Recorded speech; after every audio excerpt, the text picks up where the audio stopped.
xaflad aad u ballaaran oo lagu taageerayo musharax Dr. Sharax Xaaji Faarax ayaa lagu qabtay magaalada Shaarikh ee waddanka Isutaga Imaaraadka Carabta.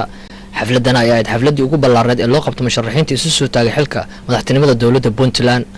waxaana ka soo qayb galay xafladani dhammaan jaaliyada Soomaaliyeed ee ku dhaqan waddanka Isutaga Imaaraadka Carabta. sidoo kale dadkii xafladani ka soo qayb galay waxaa ka mid ah mas'uuliyiin ka kala socotay dawladda federaalka Soomaaliya iyo qaar ka mid maamul goboleedyada ka dhisan dalka Soomaaliya iyo qaar ka tirsan fanaaniinta qaranka Soomaaliyeed. waxaana ka mid ah fanaaniintii halkaas ka soo qayb galay Al-Ustaad Axmed Naaji Sacad isagoona halkaas ku soo bandhigay heeso guubaabi iyo wadaniyeed ku dheehan tahay. waxaana halkaas khudbado kala duwan ka soo jeeday mas'uuliyiin waxgarad iyo qaar ka tirsan ganacsatada Soomaaliyeed ee ku dhaqan waddankan Isutaga Imaaraadka Carabta. haddaba dadkii halkaas ka hadlay waxaa ka mid ahaa Dr. Abyan Ladna Saalax oo ah safiirada dawladda federaalka Soomaaliya oo fadhisa waddanka India.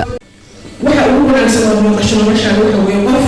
aad ku kalsoon tahay inuu soo istaago inuu mid hogaamiyo. waxaan rabaa shida inuu yahay qof markaa doonaynaa shire ilaahay idinkaan kuu gooleeyo inaad saddexdaas problem asalkooda wuxuu yahay waxa weeye inaad si ka fikirto solution aad u hesho. labada hore waa la xallin karaa firnacaybkana waxa kaliya ugu xallin kara waxa weeye ilaahay loo daayo loo badeeyo qulubtiisana la bedelo oo wuxuu naas ugu jiro. haddaa u soo noqdo qolada federaalka ah anigu as ka safiir ahaan Puntland badan baan qabanay as safiir ahaan iyo dadkii ugu horreeyay baa sheegay dhibaatada maanta ka dhacday Puntland aad baa loogu gurmaday. dowladda federaalka iyo dowladda Puntland labadaba waa u gurmadeen.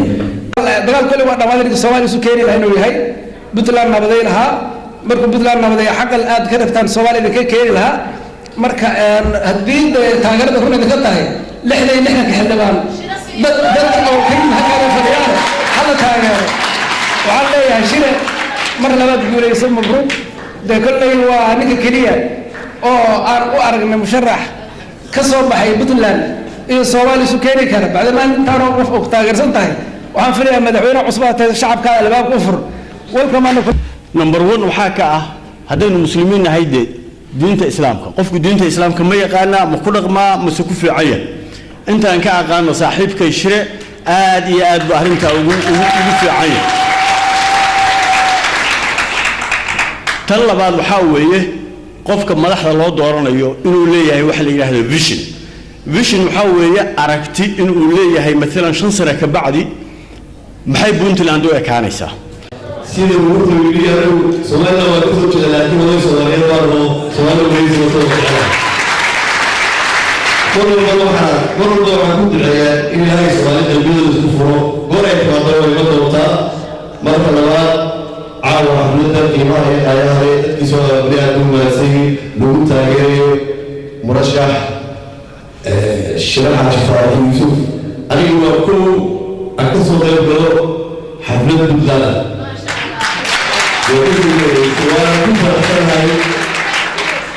maanta Puntland waxay u baahan tahay isbedelkaasina waxay u baahan tahay dadkii iyo kaadirkii wadi lahaa dadka Puntland u baahan tahay shir hormuud ama horseed ama safka hore uga jira waxaan u baahanahay marka waqtigii ugu adkaa Puntland ayaan maanta mareynaa wax badan oo wanaagsan baa la qabtay laakiin isbedel marka la horseedayo caqabadaha yimaada caqabadahaasina waxay u baahan tahay aragti dheer iyo dad dulqaad iyo samir ku baxsaday. anigu waxaan ku shaqeeyaa boosaasan maanta ka yimid gaar oran maayo murashaxayga ma cusla laakiin adiga yani xaaji aad baan idin hadlayaa.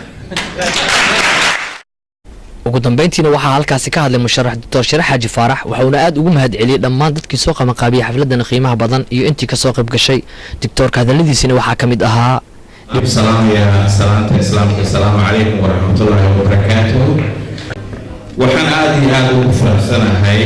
ضد بدن وصاحب بدايا ورنتي وعمرنيله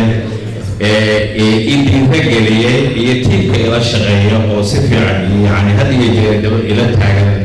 وإن شاء الله وحن رجالي هذا أقول إستو إن الدولة إن شاء الله أنا يتيم كيبو إن جالسين one man one vote. haddii aan ku guulaysto hoggaanka Puntland waxaan dhisi doonaa adkayn doonaa ammaanka midnimada iyo wadajirka Puntland waxaan jeclahay inaan xuduudada Puntland aan sugo إن شاء الله بإذن الله كريم aanan wax dhiba iyadoo aan lagu raadinayn ay noqoto wax kastoo la xallinayo ama ha noqoto gobollada aan dariska nahay ama ay noqoto maxaan ku rahay dalalka aan dariska nahay barnaamijka noogu jira oo insha Allah aan kusoo ballan doono baarlamaanka wax ka mid ah waxbarasho bilaash ilaa secondary marka hore oo ay ummaddu hesho waxbarasho kaafiya waxaanu samayn doonaa haddii ay beedmo caafimaad taama oo ummaddu ay caafimaad bay u baahan tahay waad garan karaysaa se caafimaadku uu qaali ugu yahay ama aan caafimaad la haysan gobollada dhan aysan heli karin meelo yaryar oo private mooyaane waxaan aad iyo aad u qadarinaynaa una ugana shaqaynaynaa sidaanu dadka tabaalaysan oo danyarta ah wax loogu qaban lahaa دكتور شرح حاج فارح ومشرح التاجر حلك مدحتنمada Puntland ee sanada 2014